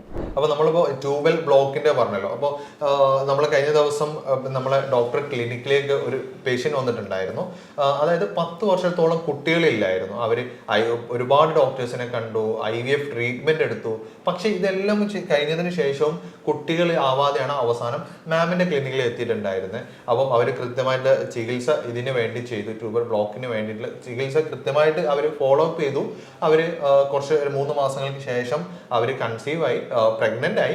അവസാനം നല്ലൊരു കുട്ടിയെ എന്ത് ചെയ്യാൻ പറ്റി, അവർക്ക് ജനനം നൽകാൻ പറ്റി. അപ്പം അതിന്റെ ഒരു അവർ കഴിഞ്ഞ ദിവസം വന്നത് ഭയങ്കര ഹാപ്പി ആയിട്ടായിരുന്നു. അപ്പൊ നിങ്ങൾ അവരുടെ അവരൊരു സന്തോഷം അവർ നമ്മളായിട്ട് പങ്കുവെച്ചിട്ടുണ്ടായിരുന്നു. ആ വീഡിയോ ഒന്ന് എന്ത് ചെയ്തോളൂ, നിങ്ങൾ ഒന്ന് കണ്ടോളൂ. എനിക്ക് 38 വയസ്സുണ്ട്. എൻ്റെ ഭർത്താവിന് 48 വയസ്സുണ്ട്. ഞങ്ങൾക്ക് 10 വർഷമായിട്ട് കുട്ടികളൊന്നും ഇല്ലായിരുന്നു. ഒരുപാട് ഹോസ്പിറ്റലുകളിൽ IUI പോലെയുള്ള ചിലവേറിയ ഒരുപാട് ചികിത്സകൾ ഞങ്ങൾ നടത്തി. ഞങ്ങൾക്ക് ഒരു ഫലവും കിട്ടിയില്ല. അവസാനം ഡോക്ടർമാർ പറഞ്ഞത് IVF മാത്രമേ പരിഹാരമുള്ളൂന്ന. രണ്ട് ട്യൂബും ബ്ലോക്കും ഒറിയിൽ സിസ്റ്റും ഇൻഡോമെട്രിയോസും എല്ലാം ഉണ്ടായിരുന്നു എനിക്ക്. അങ്ങനെ IVF ചെയ്യണമെന്ന് പറഞ്ഞിടത്ത് ആണ് ഞങ്ങൾ ഫേസ്ബുക്കിൽ ഇങ്ങനെ ഡോക്ടർ ബാസിൽ ഹോസ്പിറ്റലിൻ്റെ ഹസീന ഡോക്ടറിൻ്റെ ഒരു വീഡിയോ ഞാൻ കാണാൻ ഇടയായത്. സത്യം പറഞ്ഞാൽ ആ വീഡിയോ ആണ് ഞങ്ങളുടെ ജീവിതത്തിൻ്റെ സന്തോഷത്തിൻ്റെ ഞങ്ങൾക്ക് നൽകിയത്. ഡോക്ടർ പറഞ്ഞ അനുസരിച്ച് സ്കാൻ ചെയ്ത് റിപ്പോർട്ട് കാണിച്ചത് എനിക്ക് 2 മാസത്തെ മരുന്നേ എനിക്ക് കഴിക്കേണ്ടി വന്നുള്ളൂ. സിസ്റ്റം ബ്ലോക്കും എല്ലാം ഒരു സർജറിയും കൂടാതെ എനിക്ക് മാറിയിട്ട് എൻ്റെ യൂട്രസ് ക്ലീനായി. നല്ല പരിചരണവും കെയറിങ്ങുമാണ് ആ ഹോസ്പിറ്റലിൽ നിന്ന് ഞങ്ങൾക്ക് കിട്ടിയത്. ഞാനിപ്പോൾ 6 മാസം പ്രഗ്നൻ്റാണ്. ഒരമ്മയാകുന്നതിൻ്റെ എല്ലാ സന്തോഷത്തിലാണ് ഞങ്ങളിപ്പോൾ. അപ്പം ഇങ്ങനത്തെ ഒരുപാട് ദുഃഖം അനുഭവിക്കുന്നവരോട് എൻ്റെ അനുഭവം വെച്ച് എനിക്ക് പറയാനുള്ളത്, എല്ലാവരും വന്ന് ഡോക്ടർ ബാസിസ് ഹോസ്പിറ്റലിൽ ഹസീന ഡോക്ടറിൻ്റെ ട്രീറ്റ്മെൻറ്റ് എടുക്കണം. ഓൺലൈനായിട്ടോ അല്ലാതെയോ വന്ന് ഡോക്ടറിൻ്റെ ട്രീറ്റ്മെൻറ്റ് എടുക്കണം. വാങ്ങാൻ പറ്റാത്ത ചിലവൊന്നും ഇവിടെ ഇല്ല. കുറഞ്ഞ ചിലവിൽ ഏറ്റവും നല്ല കെയറിങ്ങോട് കൂടിയുള്ള ചികിത്സയാണ് ഇവിടെ കിട്ടുന്നത്. അതുകൊണ്ട് കുഞ്ഞുങ്ങളില്ലാത്തവർ ഹസീന ഡോക്ടറിൻ്റെ ട്രീറ്റ്മെൻറ്റ് എടുത്ത് സന്തോഷമായിട്ടിരിക്കുക. Thank you. അപ്പോൾ നിങ്ങൾ കണ്ടത് ഈ പറഞ്ഞ 10 വർഷത്തിന് ശേഷം കുട്ടികൾ ഉണ്ടായ ആ ദമ്പതികളുടെ സന്തോഷമാണ്. അപ്പം അങ്ങനെയുള്ള ഒരുപാട് ആളുകൾക്ക് ഇതുപോലെ, അതായത് കഴിഞ്ഞ വർഷം തന്നെ 101 ആളുകൾക്കാണ് കുട്ടികൾ ആയിട്ടുള്ളത്. അതായത് ഒരുപാട് ചികിത്സ ചെയ്തതിന് ശേഷവും പിന്നെ കുട്ടികളാവാത്ത 101 ദമ്പതികൾക്കാണ് കഴിഞ്ഞ വർഷം മാത്രം പ്രഗ്നന്റ് ആയതും ഡെലിവറി കഴിഞ്ഞിട്ടുള്ളത്. അപ്പോൾ നിങ്ങൾക്ക് ഇതുപോലെ എന്തെങ്കിലും ബുദ്ധിമുട്ടുകൾ ഉണ്ടെങ്കിൽ, അത് സ്ത്രീ ആയിക്കോട്ടെ പുരുഷനായിക്കോട്ടെ, എന്തെങ്കിലും ബുദ്ധിമുട്ടുണ്ടെങ്കിൽ താഴെ കാണുന്ന നമ്പറിൽ കോൺടാക്ട് ചെയ്യാവുന്നതാണ്. അപ്പോൾ അതിന് എങ്ങനെ ഹെൽപ്പ് ചെയ്യണം എന്നുള്ളത് മാം നിങ്ങൾ കൃത്യമായിട്ട് ഗൈഡ് ചെയ്ത് തരുന്നതാണ്. അതിന് നിങ്ങൾ താഴെ കാണുന്ന നമ്പറിൽ കോൺടാക്ട് ചെയ്യാം. അപ്പോൾ ഇനി നമുക്ക് ബാക്കിയുള്ള ഇപ്പോൾ ട്യൂബൽ ബ്ലോക്ക് പറഞ്ഞു, മറ്റുള്ള വേറെ അസുഖങ്ങൾ, ഇതിപ്പം PCOD പറഞ്ഞു. പല സ്ത്രീകൾക്കും അല്ലെങ്കിൽ പല പെൺകുട്ടികൾക്കും ഇന്ന് PCOD ഉണ്ട്. പക്ഷെ അത് വളരെ ഒരു റെസ്പോൺസിബിൾ ഇല്ലാതെ, അതായത് PCOD അല്ലേ അത് കുഴപ്പമില്ല എന്നുള്ളൊരു കണ്ടീഷനിലേക്ക് പോകുന്നുണ്ട്. അങ്ങനെ ഒരു കണ്ടീഷൻ വെച്ചാൽ അതിൻ്റെ ഒരു പിന്നെ ഒരു ആഫ്റ്റർ എഫക്ട്സ് എന്തായിരിക്കും? അതിനെപ്പറ്റി പറയുകയാണെങ്കിൽ മുൻപത്തെ കാലത്ത് PCOD എന്ന് പറഞ്ഞൊരു കംപ്ലയിൻറ്റ്സ് വളരെ കുറവാണ്. അപ്പോൾ ഇപ്പോൾ നമുക്ക് ഈ ക്ലിനിക്കലി കേസ് കൂടി വരുന്നതിൽ നിന്ന് മനസ്സിലാക്കിയിട്ടുള്ളത് നമ്മളുടെ ലൈഫ് സ്റ്റൈൽ കൊണ്ട് തന്നെയാണ് ഇത് വന്നുകൊണ്ടിരിക്കുന്നത്. അപ്പോൾ തീർച്ചയായിട്ടും ഇനി ഒരു ന്യൂ ജനറേഷൻ അല്ലെങ്കിൽ ഒരു പുതിയ തലമുറ വരികയാണെങ്കിൽ ഇത് കോമൺ, നമുക്കൊരു പനിയും തലവേദനയും വരുന്ന പോലെ തന്നെ എല്ലാവരിലും ഉണ്ടാകും എന്നുള്ളത് തന്നെയാണ്. അപ്പോൾ എൻ്റെ ക്ലിനിക്കിൽ അല്ലെങ്കിൽ എൻ്റെ OPയിൽ വരുന്ന പേഷ്യൻസിനോട് ഞാൻ പറയാറുള്ളത്, നിങ്ങൾ PCOD കഴിഞ്ഞു, നിങ്ങൾ പ്രഗ്നൻ്റ് ആയി, കൺസീവ് ആയി, അതല്ലെങ്കിൽ PCOD മാറി നല്ല പീരിയഡ്സ് വന്നു കഴിഞ്ഞാലും നിങ്ങൾ എങ്ങനെ കുളിക്കുന്നു, എങ്ങനെ ഭക്ഷണം കഴിക്കുന്നു, അതുപോലെ നിങ്ങളുടെ ലൈഫ് സ്റ്റൈലിൽ എക്സസൈസും മറ്റും നല്ല ഫുഡുകളുമായിട്ട് നിങ്ങൾ ലൈഫ് ലോങ് പോവുക തന്നെ വേണം എന്നുള്ളത് തന്നെയാണ്. കാരണം നമ്മളുടെ ലൈഫ് സ്റ്റൈൽ എത്രത്തോളം മോശമാകുന്നു അത്രത്തോളം ഇത് നമുക്ക് നമ്മളുടെ ലൈഫിൽ ഇതൊരു നിർബന്ധമാക്കപ്പെട്ട ഒരു കാര്യമായിട്ട് പോകുന്നുണ്ട്. സോ അതിനെ നമുക്ക് പിടിച്ചു നിർത്തണം എന്നുണ്ടെങ്കിൽ തീർച്ചയായിട്ടും നല്ല വെയിലൂടെ പോയാൽ മാത്രമേ അതിനെ ക്ലിയർ ചെയ്യാൻ പറ്റുള്ളൂ. മാത്രമല്ല PCOD ഒക്കെ വന്നു കഴിഞ്ഞാൽ ഭാവിയിൽ നമുക്ക് ഹാർട്ട് അറ്റാക്ക്, അതുപോലെ തന്നെ നമുക്ക് പല രീതിയിൽ ഷുഗർ, കൊളസ്ട്രോൾ, അത്ര ഒരുപാട് അസുഖങ്ങൾ വരാനുള്ള സാധ്യതയുണ്ട്. പ്രത്യേകിച്ച് ഫാമിലി ഹിസ്റ്ററി ഉള്ള പേഷ്യൻ്റ് ആണെങ്കിൽ സ്ട്രോക്ക് പോലെയൊക്കെ വരാനുള്ള സാധ്യത കൂടുതലാണ്. അപ്പോൾ കൃത്യമായിട്ട് നല്ല രീതിയിൽ നല്ല ഡയറ്റും നല്ല മെഡിസിനും നല്ല എക്സസൈസും ഉണ്ടെങ്കിൽ മാത്രമേ ഇതിനെ നമുക്ക് ഓവർകം ചെയ്ത് പോകാൻ പറ്റുള്ളൂ. ഓക്കെ, അപ്പോൾ PCOD ഒന്ന് വളരെ ശ്രദ്ധിക്കേണ്ട ഒരു കാര്യം തന്നെയാണ്. അപ്പം നെഗ്ലക്ട് ചെയ്ത് പോയാൽ അതിനനുസരിച്ചുള്ള കോംപ്ലിക്കേഷൻ നിങ്ങൾക്ക് ഭാവിയിൽ വരുന്നതാണ്. അപ്പം ഇങ്ങനെയുള്ള ഒരുപാട് പ്രശ്നങ്ങളായിട്ടാണ് നമ്മൾ ഈ ഒരു വന്ധ്യതന്റെ പ്രശ്നം, അതായത് ഡീറ്റെയിൽ ആയിട്ട് ഇപ്പോൾ സ്ത്രീകളുടെയും പുരുഷന്റെയും പ്രശ്നങ്ങൾ നമ്മൾ ഡിസ്കസ് ചെയ്തിട്ടുണ്ട്. എങ്ങനെയൊക്കെ ഏതൊക്കെ പ്രശ്നങ്ങൾ ഉണ്ടാവുന്നുണ്ട് എന്നുള്ളതൊക്കെ നമ്മൾ ഡീറ്റെയിൽ ഡിസ്കസ് ചെയ്തിട്ടുണ്ട്. അപ്പോൾ നമുക്ക് ഇനി പലപ്പോഴും ഉണ്ടാകുന്ന ഒരു പേഷ്യൻസ് ഒന്ന് ചോദിക്കുന്ന ഒരു ഡൗട്ട് മാം പറഞ്ഞിട്ടുണ്ടായിരുന്നു. അത് മാം തന്നെ നിങ്ങൾക്ക് എക്സ്പ്ലെയിൻ ചെയ്തു എന്താണ്. ഓക്കെ, വന്ധ്യത എന്നുള്ളതിൽ ആളുകൾക്ക്, പുറത്തുനിന്ന് കാണുന്ന ആളുകൾക്ക് ചോദിക്കാനും അല്ലെങ്കിൽ അറിയാൻ ആഗ്രഹിക്കുന്ന കുറച്ച് കാര്യങ്ങളുണ്ട്. അതായത് പല ആളുകൾ ചോദിക്കലുണ്ട്, ഡോക്ടറെ അസോസ്പെർമിയ എന്ന് പറഞ്ഞൊരു കണ്ടീഷന് ട്രീറ്റ്മെൻറ്റ് ഉണ്ടോ എന്നുള്ളത്. ഈ അസോസ്പെർമിയ എന്ന് പറയുന്നത് നമ്മൾ മെഡിക്കലി പറയുകയാണെങ്കിൽ 2 തരത്തിലാണുള്ളത്. അതായത് ഒന്ന് ഒബ്സ്ട്രക്റ്റീവും രണ്ടാമത്തത് നോൺ ഒബ്സ്ട്രക്റ്റീവും. അത് നിങ്ങൾ അത്രത്തിൽ ഡീറ്റെയിൽ ആയിട്ട് നോക്കണ്ട. അതായത് നമ്മളത് മനസ്സിലാക്കുക എങ്ങനെ ചോദിച്ചു കഴിഞ്ഞാൽ, നമ്മൾ ബീജം ടെസ്റ്റ് ചെയ്യുമ്പോൾ ഒന്നും കാണുന്നില്ല, ഒരു സ്പേം ഇല്ല. അത്തരം കണ്ടീഷനിൽ നമുക്ക് സെമൻ ഫ്രക്ടോസ് എന്ന് പറഞ്ഞൊരു സംഭവം പോസിറ്റീവ് ആണോ നെഗറ്റീവ് ആണോ എന്ന് ചെക്ക് ചെയ്ത് വെരിഫൈ ചെയ്യാം. അത് പോസിറ്റീവാണ്, പക്ഷേ സെമൻ വരുന്നില്ല. അപ്പോൾ നമ്മൾ FSH ഹോർമോൺ നോക്കാം. FSH ഹോർമോൺ ഒരു 20ൻ്റെ മേലെ വരുന്നെങ്കിൽ തീർച്ചയായിട്ടും നാച്ചുറൽ മെഡിസിൻസിലൂടെ നമുക്ക് മാറ്റിയെടുക്കാനുള്ള സാധ്യത വളരെ കുറവാണ്. ഇനി FSH നോർമലാണ്, ഫ്രക്ടോസ് നോർമലാണ്, പക്ഷേ വീണ്ടും ബീജം വരുന്നില്ല. അപ്പോൾ അവിടെ എന്തോ സംതിങ് വേറെ എന്തോ ഒന്നുണ്ട്. അല്ലെങ്കിൽ ടെസ്റ്റിസ് ചെറുതായിരിക്കാം, ടെസ്റ്റിസിന് എന്തെങ്കിലും ഇഞ്ചുറി പറ്റിയിട്ടുണ്ടാവാം. അതല്ലാന്നുണ്ടെങ്കിൽ അവിടെ ബ്ലോക്കുകൾ വന്നിട്ട് അത് വെള്ളം നിറഞ്ഞു നിന്നിട്ടോ, അതല്ലാന്നുണ്ടെങ്കിൽ പഴുപ്പോ ഞരമ്പ് തടിച്ചിട്ടോ അല്ലെങ്കിൽ വല്ല സിസ്റ്റുകൾ രൂപാന്തരപ്പെട്ടിട്ടൊക്കെ നമുക്ക് സെമനിൽ ബുദ്ധിമുട്ടാണെങ്കിൽ നമുക്കത് ഓരോന്ന് കണ്ടെത്തി അതിന് ട്രീറ്റ്മെൻറ്റ് കൊടുക്കുകയാണെന്നുണ്ടെങ്കിൽ തീർച്ചയായിട്ടും റിസൾട്ട് കിട്ടാറുണ്ട്, അത്തരം അസോസ്പെർമിയ കേസിൽ മാത്രം. ഇനി രണ്ടാമത്തെ അസോസ്പെർമിയ എന്ന് പറഞ്ഞാൽ ഒബ്സ്ട്രക്റ്റീവ് ആണെന്നുണ്ട്. അതായത് കംപ്ലീറ്റ് ആയിട്ട് നമ്മൾ ജനിക്കുമ്പോൾ തന്നെ കഞ്ചനിറ്റലായിട്ട് ജനിക്കുമ്പോൾ തന്നെ അവിടെ ബ്ലോക്ക് വന്നത്, അവിടെ ഒരു പാസിങ് സാധനമേ ഇല്ല, പാസിങ് ഡക്റ്റ് ഇല്ല. അത്തരം കണ്ടീഷനിൽ നമുക്ക് ഒരിക്കലും മരുന്ന് കഴിച്ചിട്ട് അവിടെ നാച്ചുറലി ഒരു സെമൻ കൊണ്ടുവരാൻ കഴിയില്ല. അപ്പോൾ നിങ്ങൾ എപ്പോഴും അസോസ്പെർമിയ കേസ് ഉള്ള ഒരാൾ ആദ്യം ഇതിലേതാണ് നിങ്ങളുടെ എന്ന് കണ്ടെത്തി അതിനൊരു ട്രീറ്റ്മെൻറ്റ് ആവശ്യമുണ്ടെങ്കിൽ മാത്രം കൊടുക്കുക. അല്ലാത്ത രീതിയിൽ ഒരു അസോസ്പെർമിയ അല്ലെങ്കിൽ ഒബ്സ്ട്രക്റ്റീവ് ആയിട്ടുള്ള അസോസ്പെർമിയക്ക് ഒരുപാട് നാൾ നിങ്ങൾ നാച്ചുറലി ട്രീറ്റ്മെൻറ്റ് എടുത്തിട്ട് ഫെയിലായി പോകേണ്ട ഒരു കണ്ടീഷൻ, അല്ലെങ്കിൽ ഒരുപാട് എമൗണ്ട് ക്യാഷ് കളയേണ്ട ഒരു കണ്ടീഷൻ സാഹചര്യം നിങ്ങൾ ഉണ്ടാക്കരുത്. അത് വെരിഫൈ ചെയ്യുക എന്നുള്ളതാണ് ഇവിടെ ഏറ്റവും പ്രധാനപ്പെട്ട കാര്യം എന്ന് പറയുന്നത്. അതെ, ഇപ്പോൾ പറഞ്ഞതിലൊരു കാര്യമാണ്, പലപ്പോഴും ആളുകളെ തെറ്റിദ്ധരിപ്പിക്കാനും അല്ലെങ്കിൽ അവരെ ചീറ്റ് ചെയ്യാനും ഏറ്റവും ഒരു സാധ്യതയുള്ള ഒരു ഏരിയയാണ് ഈ ഇൻഫെർട്ടിലിറ്റിയും അതുപോലെ തന്നെ സെക്ഷൽ ഡിസോർഡേഴ്സും. ആളുകൾ പല വ്യാജരായ ആളുകളുടെ അടുത്ത് പോവുകയും അത് അവരുടെ അടുത്ത് നിന്ന് ഒരുപാട് പൈസ ചെലവ്, കാരണം പുറത്ത് പറയാൻ പറ്റാത്ത കണ്ടീഷൻ ആ രൂപത്തിലേക്ക് മാറാറുണ്ട്. അപ്പോൾ നിങ്ങൾ എപ്പം പോവുകയാണെങ്കിലും ഈ പറഞ്ഞ ഏത് അസുഖങ്ങൾക്ക് പറയുന്നത്, പ്രത്യേകിച്ച് നിങ്ങൾ നോക്കേണ്ട ഒരു കാര്യം തന്നെയാണ് ഈ സെക്ഷൽ പ്രശ്നങ്ങളും അല്ലെങ്കിൽ ഇൻഫെർട്ടിലിറ്റി പ്രശ്നങ്ങളൊക്കെ ഉണ്ടെങ്കിൽ നിങ്ങൾ കൃത്യമായിട്ട് അത് വെരിഫൈ ചെയ്തിട്ട് അത് രജിസ്റ്റേർഡ് ആയിട്ടുള്ള ആളാണോ അല്ലെങ്കിൽ പിന്നെ ഒരു ജെന്യൂൻ ആയിട്ടുള്ള ആളാണോ എന്നുള്ളത് നിങ്ങൾ കറക്റ്റ് വെരിഫൈ ചെയ്തതിന് മാത്രം പോവുക. എന്നാൽ മാത്രമേ ഇതിൻ്റെ റിസൾട്ടും അല്ലെങ്കിൽ നിങ്ങളെ കാര്യങ്ങളൊക്കെ വൃത്തിയിൽ അല്ലെങ്കിൽ നല്ലപോലെ നടക്കുള്ളൂ. അപ്പം അത് ചെക്ക് ചെയ്യുക കാര്യങ്ങളൊക്കെ. അപ്പോൾ നമ്മൾ ഇനി പോകാൻ പോകുന്ന ഇത്രയും പ്രശ്നങ്ങൾ ഇപ്പോൾ പുരുഷനാണെങ്കിൽ സ്ത്രീകൾക്ക് ഉണ്ട് എന്ന് പറഞ്ഞു. അപ്പം ഇതൊക്കെ എങ്ങനെ തരണം ചെയ്യാം, ഇതൊക്കെ മാറ്റിയിട്ട് നമുക്ക് എങ്ങനെ നല്ലൊരു ദാമ്പത്യ ജീവിതത്തിലേക്ക് ഒരു കുട്ടിയൊക്കെ ആയി നല്ല സന്തോഷത്തോടെ കഴിയാം എന്നുള്ളതാണ് നമ്മൾ ഇനി ഡിസ്കസ് ചെയ്യാൻ പോകുന്നത്. ഫസ്റ്റ്ലി നമ്മൾ ആദ്യം തന്നെ ഡിസ്കസ് ചെയ്തത് നമ്മുടെ ഉദാഹരണക്കുറവ് തന്നെയായിരുന്നു. അതിൽ തന്നെ നമുക്ക് തുടങ്ങാം. എന്തൊക്കെയാണ് നമുക്ക് ഈ ഉദാഹരണക്കുറവ് വരികയാണെങ്കിൽ, അല്ലെങ്കിൽ അതിൻ്റെ കാരണങ്ങൾ ഇപ്പോൾ ഓൾറെഡി പറഞ്ഞു, എങ്കിലും ഇതൊക്കെ വരാനും അതുപോലെ തന്നെ എങ്ങനെ നമുക്കിത് കംപ്ലീറ്റ് ക്യൂർ ചെയ്യാമെന്നുള്ളതൊന്ന് ഡോക്ടർ എക്സ്പ്ലെയിൻ ചെയ്തിരുന്നു. അതായത് അതിൻ്റെ വേ എന്ന് പറയുന്നത് നമ്മൾ ആദ്യമായിട്ട് ഇതിൻ്റെ കാരണം കണ്ടെത്തി, അപ്പോൾ പിന്നെ അതിനടുത്തത് ഇനി എന്താ ചെയ്യേണ്ടത് എന്നുള്ളതാണ്.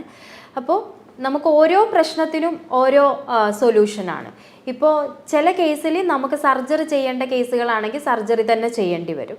അപ്പോൾ അതിന് മുന്നോടിയായിട്ട് നിങ്ങളെ മാരേജിൻ്റെ ടൈം അല്ലെങ്കിൽ നിങ്ങളുടെ പ്രായമാണ് നിങ്ങൾ ആദ്യം വലിയൊരു ഫാക്ടറായിട്ട് എടുക്കേണ്ടത്. ഉദാഹരണം പറയുകയാണെങ്കിൽ ഇപ്പോൾ സ്ത്രീ ആണെങ്കിലും പുരുഷനാണെങ്കിലും 30 വയസ്സിൻ്റെ താഴെയുള്ള ആളുകളാണ്, കല്യാണം കഴിഞ്ഞു 1 വർഷമായി കുട്ടികളില്ല. അത്തരം ആളുകൾക്ക് സെക്ഷുവലി നിങ്ങൾ കോണ്ടാക്ട് ചെയ്യുന്ന സമയത്ത് ഉദാഹരണ പ്രോബ്ലംസ് അല്ലെങ്കിൽ എന്തെങ്കിലും ഫിയർ, ശരിയായ രീതിയിൽ ശാരീരിക ബന്ധം നടത്താൻ പറ്റാതാവുക, അത് സ്ത്രീകളിലാണെങ്കിലും പുരുഷന്മാരിലാണെങ്കിലും പറ്റാതാകുമ്പോൾ നിങ്ങൾ അപ്പോൾ തന്നെ ഒരു ഡോക്ടറെ കണ്ടിട്ട് ഓർഗൻസുമായിട്ട് ബന്ധപ്പെട്ട് പ്രയാസങ്ങളൊന്നും ഇല്ലല്ലോ എന്ന് വെരിഫൈ ചെയ്യുക. സാധാരണ ഇപ്പോൾ ഇൻഫെർട്ടിലിറ്റി കേസുകൾ വരുമ്പോൾ പറയാറുണ്ട് 4 വർഷമായി 5 വർഷമായി ഡോക്ടറെ സെക്ഷുവലി ഇതുവരെ കോണ്ടാക്ട് ചെയ്യാൻ പറ്റിയിട്ടില്ല. അതിന് പല റീസൺസ് ഉണ്ട്. അതായത് ഭാര്യ വില്ലിങ് അല്ലെങ്കിൽ ഭർത്താവ് വില്ലിങ് അല്ല, മാനസികമായിട്ട് സ്ട്രെസ്സ് വരുന്നുണ്ട്, ഉദാഹരണ പ്രോബ്ലംസ് വരികയാണ്, അങ്ങനെയുള്ള കാര്യങ്ങളുണ്ടെങ്കിൽ തീർച്ചയായിട്ടും അപ്പോൾ നിങ്ങളൊരു ഡോക്ടറെ കണ്ട് എന്താണ് അവിടെ പ്രശ്നം. മാനസികപരമായിട്ടാണെങ്കിൽ ഒരു കൗൺസിലിംഗ്, അല്ല ശാരീരികപരമായിട്ട് വല്ല ഓർഗൻസിന് എന്തെങ്കിലും ബുദ്ധിമുട്ടോ, സ്ത്രീകളിലാണെങ്കിലും പുരുഷന്മാരിലാണെങ്കിലും ഓർഗൻസിന് ബുദ്ധിമുട്ടുണ്ടോ എന്ന് ആദ്യം വെരിഫൈ ചെയ്യുക. അപ്പോൾ അത്തരം വിഷയങ്ങളൊന്നും ഇല്ല എന്ന് മനസ്സിലാക്കി കഴിഞ്ഞാൽ ഡയറക്റ്റായിട്ട് ഒരു ബീജം ടെസ്റ്റ് ചെയ്യുന്ന ലെവലിലോട്ട് പോവുക. അപ്പോൾ അതിലെന്തെങ്കിലും പ്രശ്നങ്ങളുണ്ടോ എന്ന് ആദ്യം വെരിഫൈ ചെയ്യാം. അപ്പോൾ തീർച്ചയായിട്ടും മറ്റു പ്രശ്നങ്ങളൊന്നും ഇല്ലെങ്കിൽ, കുഞ്ഞുങ്ങൾ ഉണ്ടാവുന്നില്ലെങ്കിൽ അതിലെന്തെങ്കിലും വേരിയേഷൻ സംഭവിക്കാനുള്ള സാധ്യതയുണ്ട്. അപ്പോൾ അതും ഓക്കെ ആയി. അപ്പോൾ പുരുഷന്മാർക്ക് അതിലൊന്നും ഇല്ല എന്നുണ്ടെങ്കിൽ പിന്നെ സ്ത്രീകളിലോട്ട് വരാം. സ്ത്രീകളിലോട്ടാണെങ്കിൽ പീരിയഡ്സ് കറക്റ്റാണോ നോക്കുക. പീരിയഡ്സ് കറക്റ്റാണ്, പക്ഷേ കുഞ്ഞുങ്ങൾ ഉണ്ടാവുന്നില്ല എന്നുണ്ടെങ്കിൽ ഒരു ഫോളിക്കുലാർ സ്റ്റഡി ചെയ്ത് നോക്കാവുന്നതാണ്. അതായത് പീരിയഡ്സ് കഴിഞ്ഞിട്ട് 14ാമത്തെ ദിവസം നോർമലി നമ്മളൊരു സ്കാൻ ചെയ്യും. അത് വെച്ചിട്ട് എന്തൊക്കെ ഉള്ളിൽ വേറെ എന്തൊക്കെ ഇഷ്യൂസ് ഉണ്ടോ, സിസ്റ്റുകളുണ്ടോ, മറ്റു കാര്യങ്ങളുണ്ടോ, ഗർഭപാത്രത്തിന് പ്രയാസം ഉണ്ടോ എന്നൊക്കെ അറിയാം. അത് വെച്ചിട്ട് നമുക്ക് വെരിഫൈ ചെയ്യാം. ഇനി അതിലും പ്രശ്നങ്ങളൊന്നും ഇല്ലാന്നുണ്ടെങ്കിൽ കുറച്ച് ഹോർമോൺ ടെസ്റ്റുകളുണ്ട്, LH, FSH എന്നൊക്കെ പറഞ്ഞിട്ട് നമ്മൾ അത് ചെയ്ത് വെരിഫൈ ചെയ്യാം. ഇത്രയും കാര്യങ്ങളൊക്കെ ചെയ്യാം. അപ്പോൾ ഇതിലൊക്കെ ഡിസോർഡർ ഉണ്ട്, നിങ്ങൾ ട്രീറ്റ്മെൻറ്റും എടുക്കുന്നുണ്ട്, പക്ഷെ കുഞ്ഞുങ്ങളാവുന്നില്ല. അപ്പോൾ അങ്ങനെയാണെങ്കിൽ കറക്റ്റ് സെക്ഷൽ കോണ്ടാക്റ്റ് നടത്തുന്നത് പ്രോപ്പർ ഡേയ്സിലല്ലേ എന്ന് നോക്കുക. അതായത് മെൻസസ് കഴിഞ്ഞിട്ട് 14, 15, 16 ദിവസങ്ങൾ, അതായത് ഓവുലേഷൻ നടക്കാനുള്ള ദിവസങ്ങളിലല്ലേ നോക്കുക. പല ആളുകൾക്കും അല്ലെങ്കിൽ പല കപ്പിൾസിനും എന്നാണ് കുട്ടികൾ ഉണ്ടാവുക എന്നുള്ള ദിവസം അറിയില്ല. അതെങ്ങനെ വെരിഫൈ ചെയ്യേണ്ട ദിവസവും അറിയില്ല. നമ്മളിപ്പോൾ ട്രീറ്റ്മെൻറ്റിന് വരുന്ന പേഷ്യൻ്റ് ആണെന്നുണ്ടെങ്കിൽ നമ്മളത് കൃത്യമായിട്ട് പറഞ്ഞു കൊടുക്കും. അല്ലാത്ത ആളുകൾക്ക് വളരെ സിമ്പിളായിട്ട് അറിയാനുള്ളത്, നിങ്ങൾക്ക് ഉണ്ടായ മെൻസസിനെ കറക്റ്റ് ചെയ്തിട്ടാണ് നിങ്ങൾ നോക്കേണ്ടത്. ഉദാഹരണം പറയുകയാണെങ്കിൽ ഇപ്പോൾ 1-ാം തീയതി മെൻസസ് ആയെങ്കിൽ അന്ന് 1-ാം തീയതി ഒരു 1 ഡേ ആക്കി കൂട്ടിയിട്ട് 14ാമത്തെ ദിവസമാണ് നമുക്ക് 12, 13, 14, 15 ദിവസമൊക്കെ നമുക്ക് സെക്ഷൽ കോണ്ടാക്റ്റ് ചെയ്ത് കഴിഞ്ഞാൽ കുഞ്ഞുങ്ങൾ ഉണ്ടാവാൻ സാധ്യതയുണ്ട്. അപ്പോൾ അവിടെ തന്നെ വരുന്നൊരു പ്രശ്നമാണ്, തുടർച്ചയായിട്ട് പ്രോപ്പറായിട്ട് നമ്മൾ സെക്ഷൽ കോണ്ടാക്റ്റ് നടത്തുമ്പോൾ ബീജത്തിൻ്റെ അളവ് കുറയാനുള്ള സാധ്യതയുണ്ട്. അത് നാച്ചുറലാണ്. അപ്പോൾ നിങ്ങളത് ലോജിക്കലി ചെയ്യേണ്ട കാര്യമാണ്. ഇപ്പോൾ ഭാര്യയും ഭർത്താവും കറക്റ്റ് ഒന്ന് പീരിയഡ്സ് വരുന്നു നോക്കിയിട്ട് ഓവുലേഷൻ ടൈം മനസ്സിലാക്കാനുള്ള കുറച്ച് ടിപ്സ് പറഞ്ഞു തരാം. ഓവുലേഷൻ ടൈം എന്ന് പറഞ്ഞാൽ സ്ത്രീകളിൽ സെക്ഷൽ കോണ്ടാക്റ്റ് ചെയ്യണമെന്ന് താല്പര്യമില്ലാത്ത ദിവസമാണ് കുഞ്ഞുങ്ങളുണ്ടാവാനുള്ള ദിവസം എന്നുള്ളതാണ്. പൊതുവേ സ്ത്രീകൾക്ക് അടിവയറ്റിൽ വേദന, വൈറ്റ് ഡിസ്ചാർജ് വരും, ഗ്ലാസി ലൈക്ക് ഡിസ്ചാർജ് ആയിരിക്കും, പ്യുവറായിട്ട് ഓവുലേഷൻ നടക്കുന്ന ഡേ ഉണ്ട്. അതൊക്കെ സ്ത്രീകൾക്ക് ലോജിക്കലി മനസ്സിലാക്കി കഴിഞ്ഞാൽ അന്നേ ദിവസം കോണ്ടാക്ട് ചെയ്താലും കുഞ്ഞുങ്ങൾ ഉണ്ടാവാനുള്ള സാധ്യത 90% ഉണ്ട്. അപ്പോൾ നമ്മൾ പീരിയഡ്സ് കഴിഞ്ഞിട്ട് 14ാമത്തെ ദിവസം 14, 15 നമ്മളത് റെഡി ചെയ്യേണ്ടത്. അത് ലോജിക്കലി ചെയ്യേണ്ട കാര്യമാണ്. ട്രീറ്റ്മെൻറ്റ് എടുക്കുന്ന ആളുകൾക്ക് ഓൾറെഡി നമ്മൾ പറഞ്ഞ് മനസ്സിലാക്കി കൊടുത്തിട്ടുണ്ടാവും, അല്ലെങ്കിൽ ഒരു ഫോളിക്കുലർ സ്റ്റഡി ചെയ്തതിൻ്റെ ബേസിൽ മനസ്സിലാക്കാൻ പറ്റുന്ന കാര്യമാണ്. ഇനിയിപ്പോൾ നിങ്ങൾ ട്രീറ്റ്മെൻറ്റ് എടുക്കുന്നുണ്ട്, സെക്ഷൽ കോണ്ടാക്റ്റ് പ്രോപ്പറായിട്ട് നോക്കിയിട്ട് നടത്തുന്നുണ്ട്, പക്ഷേ കുഞ്ഞുങ്ങളില്ല എന്നുണ്ടെങ്കിൽ അതിനവിടെ റീസൺ ഉണ്ട്. അപ്പോൾ നിങ്ങൾ എന്ത് ചെയ്യുക, പ്രത്യേകിച്ച് എക്സസൈസിൽ ഒന്ന് കോൺസെൻട്രേറ്റ് ചെയ്യുക. മരുന്ന് ചിലപ്പോൾ നമുക്ക് 1 വർഷം കുടിക്കുന്നത്, നല്ല എക്സസൈസും ഡയറ്റും ഉണ്ടെങ്കിൽ 6 മാസം കുടിച്ചാൽ മതിയാവും. കഴിഞ്ഞ പാർട്ടിൽ നമ്മൾ ഡിസ്കസ് ചെയ്തിട്ടുണ്ടായിരുന്നത് 10 വർഷമായിട്ട് കുട്ടികളില്ലാത്ത, അതായത് IVF അടക്കം ചെയ്തിട്ട് കുട്ടികളില്ലാത്ത ഒരു ദമ്പതികൾക്ക് കുട്ടികളായ വിഷയങ്ങളായിരുന്നു നമ്മൾ കഴിഞ്ഞ വീഡിയോയിൽ ഡിസ്കസ് ചെയ്തിട്ടുണ്ടായിരുന്നത്. അപ്പോൾ നമ്മൾ ഈ ഒരു വീഡിയോയിൽ നമ്മൾ ഡിസ്കസ് ചെയ്യാൻ പോകുന്നത് പുരുഷന്മാരാണെങ്കിലും സ്ത്രീകളെ സംബന്ധിച്ചിടത്തോളം ഒരുപാട് ലൈംഗിക പ്രശ്നങ്ങൾ കുട്ടികളില്ലാത്തതിന് കാരണമാവുന്നുണ്ട്. അപ്പം അതൊക്കെ എങ്ങനെ ക്യൂർ ചെയ്യാം? അത് ഉദാഹരണത്തിന് പറയുകയാണെങ്കിൽ പുരുഷന്മാരെ സംബന്ധിച്ചിടത്തോളം ഉദാഹരണക്കുറവ്, ശീഘ്രസ്ഖലനം, അല്ലെങ്കിൽ സ്ത്രീകളെ സംബന്ധിച്ചിടത്തോളം PCOD, അല്ലെങ്കിൽ ഓവർ വെയിറ്റ്, അല്ലെങ്കിൽ ഈ പറഞ്ഞ പോലെ വജനസ്നെസ്, അങ്ങനെ തുടങ്ങിയ ഒരുപാട് പ്രശ്നങ്ങളുണ്ട്. അപ്പോൾ അതൊക്കെ എങ്ങനെ നമുക്ക് കംപ്ലീറ്റ്ലി ക്യൂർ ചെയ്യാം എന്നുള്ള കാര്യങ്ങൾ നമ്മൾ ഡിസ്കസ് ചെയ്യാൻ പോകുന്നത്. ആദ്യം തന്നെ നമുക്ക് പുരുഷന്മാരെ സംബന്ധിച്ചിടത്തോളം ഭയങ്കര, അത് കുട്ടികളില്ലാതെ മാത്രമല്ല അവരുടെ അഭിമാന പ്രശ്നം തന്നെയാണ് ഈ ഉദാഹരണക്കുറവും അല്ലെ ശീഘ്രസ്ഖലനത്തിന്റെ പ്രശ്നങ്ങളൊക്കെ. അപ്പോൾ അതെങ്ങനെ നമുക്ക് ക്യൂർ ചെയ്യാൻ പറ്റും? ഇതിൽ കുട്ടികളില്ലാത്ത വിഷയത്തിൽ ഇറക്ടൽ ഡിസ്ഫങ്ഷൻ അല്ലെങ്കിൽ ഉദാഹരണ പ്രോബ്ലംസിന് വലിയൊരു പങ്കുണ്ട്.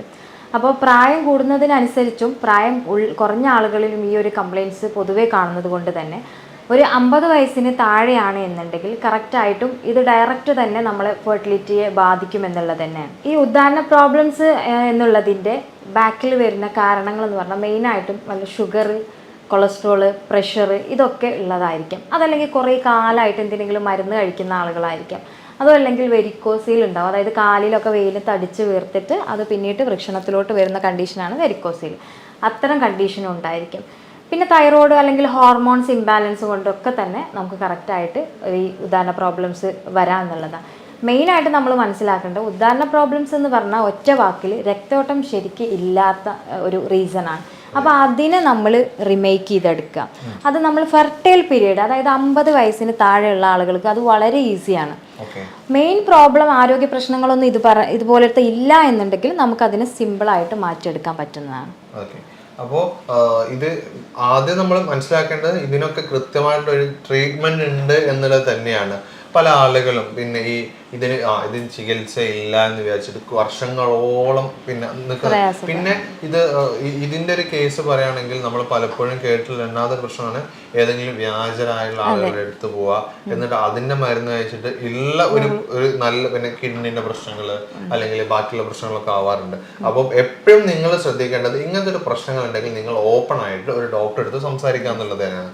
അത് കൃത്യമായിട്ട് സംസാരിക്കുന്ന സമയത്ത് ഡോക്ടേഴ്സ് അതിന് എക്സ്പേർട്ട് ആയിട്ടുള്ള ഒരാൾ അങ്ങനെ തന്നെ പറയണം. ഇതിന്റെ കാര്യങ്ങളിൽ ക്വാളിഫൈഡ് മാത്രമല്ല എക്സ്പേർട്ട് ആയിട്ടുള്ള ഒരാളെടുത്തുകൂടി പോയിട്ട് വേണം നിങ്ങൾക്ക് ഇതിന്റെ കാര്യങ്ങളൊക്കെ ട്രീറ്റ്മെന്റ് ചെയ്യാന്നുള്ളത്. അപ്പോൾ ഇപ്പൊ നമ്മൾ പിന്നെ ഈ ഇജാക്കുലേഷന്റെ പ്രീമേച്ചർ ഇജാക്കുലേഷൻ്റെതാണെങ്കിലും അതുപോലെ തന്നെ ഇറക്ഷൻ്റെ നമ്മൾ പറഞ്ഞു. ഇനി സ്ത്രീകളെ സംബന്ധിച്ചിടത്തോളം ഇപ്പൊ പറഞ്ഞ പോലെ ഒരുപാട് പ്രശ്നങ്ങൾ ഉണ്ടായിരുന്നു. പുരുഷനേക്കാൾ അപേക്ഷിച്ച് ഒരുപാട് പ്രശ്നങ്ങൾ സ്ത്രീകളിൽ കൂടുതലാണെന്നുള്ളത് ഞാൻ മനസ്സിലാക്കുന്നത്. അപ്പൊ ആ പ്രശ്നങ്ങളൊക്കെ നമുക്ക് എങ്ങനെയായിരിക്കും അറിയാൻ പറ്റും? ആദ്യത്തെ ഘട്ടം PCOD അങ്ങനെ ഹോർമോണൽ ഡിസോർഡർ ആണെന്നുണ്ടെങ്കിൽ കറക്റ്റായിട്ട് നമ്മൾ എല്ലാത്തിലും നമ്മൾ പറയുന്നത് 90% നല്ലൊരു ഹെൽത്ത് ലൈഫ് ഉണ്ടാക്കുക എന്നുള്ളതാണ്. ഏതൊരു പേഷ്യൻറ്റിനെ സംബന്ധിച്ചും എത്ര നമ്മൾ ഇൻഫെർട്ടിലിറ്റിക്ക് മെഡിസിൻ എടുക്കുന്നുണ്ടെങ്കിൽ കൃത്യമായിട്ടൊരു ഡയറ്റും എക്സസൈസും ഇല്ല എന്നുണ്ടെങ്കിൽ നമുക്ക് വന്ധ്യത എന്നുള്ളത് കണ്ടിന്യൂസ് ആയിട്ട് പോകേണ്ടി വരുന്നൊരു വിഷയം കൂടിയാണ്. അതല്ല എന്നുണ്ടെങ്കിൽ കറക്റ്റ് നമ്മളൊരു ട്രയാങ്കിൾ പോലെയാണ്, അതായത് മെഡിസിൻ, ഫുഡ്, എക്സസൈസ്.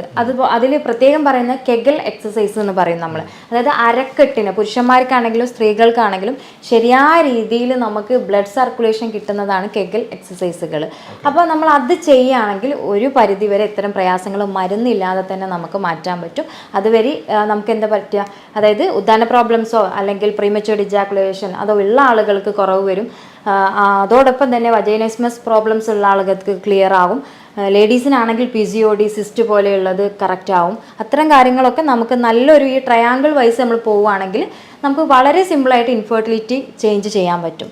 ഓക്കെ, ഇപ്പോൾ നമ്മൾ കുറെ അസുഖങ്ങളെ കുറിച്ച് പറഞ്ഞു. ഇതൊക്കെ പലപ്പോഴും കണ്ടിട്ടുള്ളത് ഒരു മിഡ് ഏജ് കഴിഞ്ഞിട്ടുള്ള ആളുകൾക്കായിരിക്കും, അതായത് 30 വയസ്സ് കഴിഞ്ഞിട്ടുള്ള ആളുകൾ.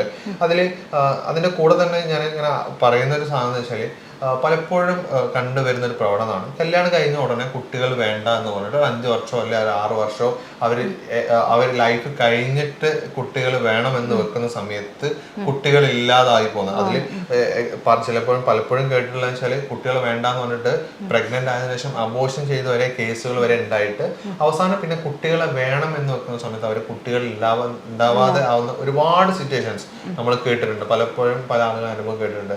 മാമിന് എന്തായാലും ഒരു ക്ലിനിക് ഡോക്ടർ ആയതുകൊണ്ട് എന്തായാലും അത് എക്സ്പീരിയൻസ് ചെയ്തിട്ടുണ്ടാവും. എങ്ങനെയാണ് ശരിക്കും ഇങ്ങനത്തെ ഒരു ബുദ്ധിമുട്ടുണ്ടാകുന്നത്, അല്ലെങ്കിൽ കറക്റ്റ് ഒരു ഫാമിലി പ്ലാൻ ചെയ്തത് എങ്ങനെയാണ്? അതിൽ മുമ്പ് നമ്മളെ നാട്ടിലൊക്കെ പ്രായം കൂടിയ ആളുകൾ പറയും കല്യാണം കഴിഞ്ഞു കഴിഞ്ഞാൽ കുട്ടികളായിക്കോട്ടെ, അത് നീണ്ടു വെക്കണ്ട, പിന്നീട് കുട്ടികളാവില്ല എന്ന് പറയും. പ്രത്യേകിച്ച് വയസ്സായ ആളുകൾ ഒരിക്കലും അത് എക്സ്പ്ലെയിൻ ചെയ്തിട്ടോ പഠിച്ചിട്ടോ ഒന്നല്ല പറയുന്നത്. അതിൽ കൃത്യമായിട്ടുള്ളൊരു പ്ലാൻ എന്ന് പറയുന്നത്, ഒരു മെഡിക്കൽ സയൻസ് പറയുന്നത് കല്യാണം കഴിഞ്ഞ വശം തന്നെ ഒരു കുട്ടികൾ ഉണ്ടാവുക എന്നുള്ള ഒരു പാർട്ടിലോട്ട്, അല്ലെങ്കിൽ അത് കുട്ടികൾ ഉണ്ടാവുന്ന ഒരു ജേർണിയിൽ, അല്ലെങ്കിൽ കുട്ടികൾ ഇല്ലാത്തൊരു സിറ്റുവേഷനിൽ നമ്മളെ ഒരു 4 പോർഷനായിട്ട് ഭാഗിക്കുകയാണ്. 30% കുട്ടികളില്ലെങ്കിൽ അത് സ്ത്രീയുടെ കാരണം കൊണ്ടാണ്, 30% പുരുഷൻ്റെയാണ്, 30% പുരുഷൻ്റെ സ്ത്രീയുടെയാണ്, ബാക്കി 10% മെഡിക്കൽ സയൻസ് പോലും കണ്ടുപിടിച്ചിട്ടില്ലാത്തൊരു സിറ്റുവേഷനാണ്. അപ്പോൾ ഇതിൽ നമ്മൾ മനസ്സിലാക്കേണ്ട 10 വർഷം കഴിഞ്ഞു കഴിഞ്ഞാൽ ഈ 30 എന്നുള്ളത് 50 വരുമെന്നുള്ളതാണ്. അതായത് സ്ത്രീകളിലാണെങ്കിൽ പുരുഷന്മാർ, അതായത് 30% കംപ്ലൈൻ്റ് ഉള്ള ഒരു പുരുഷൻ 10 വർഷം കൂടെ നമ്മൾ കുട്ടികൾ വേണ്ടാന്ന് വെച്ചു എന്ന് വിചാരിക്കുക. ഫോർ എക്സാമ്പിൾ ഒരു 5 years വെച്ചു എന്ന് വിചാരിക്കുക. അവർക്ക് അതിൻ്റെ ഒരു ഹാഫ് പോർഷൻ കൂടെ കംപ്ലൈൻറ്റ്സ് കൂടി. അങ്ങനെയാണ് അത് നമ്മൾ മെഡിക്കൽ സയൻസ് പഠിക്കുന്നത്. അപ്പം അതുകൊണ്ട് തന്നെ കറക്റ്റായിട്ട് കല്യാണം കഴിഞ്ഞാൽ 20 to 13 ഇടയിൽ, അതായത് ഒരു 22 വരെയൊക്കെ നമുക്ക് ജസ്റ്റ് ഒന്ന് പോസ്റ്റ്പോൺ ചെയ്ത് വെച്ചാൽ വലിയൊരു ഇഷ്യൂസ് വരാറില്ല. പക്ഷേ 23 to തൊട്ടിട്ട് മാരേജ് കഴിയുന്ന ആളുകളാണ്, അതായത് നമ്മൾ ലേറ്റ് മാരേജ് അല്ലാത്ത ഒരാളാണെങ്കിൽ എന്തായാലും വിത്തിൻ 1 ഇയറിൽ കൺസീവ് ആകുന്നതാണ് ഏറ്റവും ബെസ്റ്റ്, സേഫ്.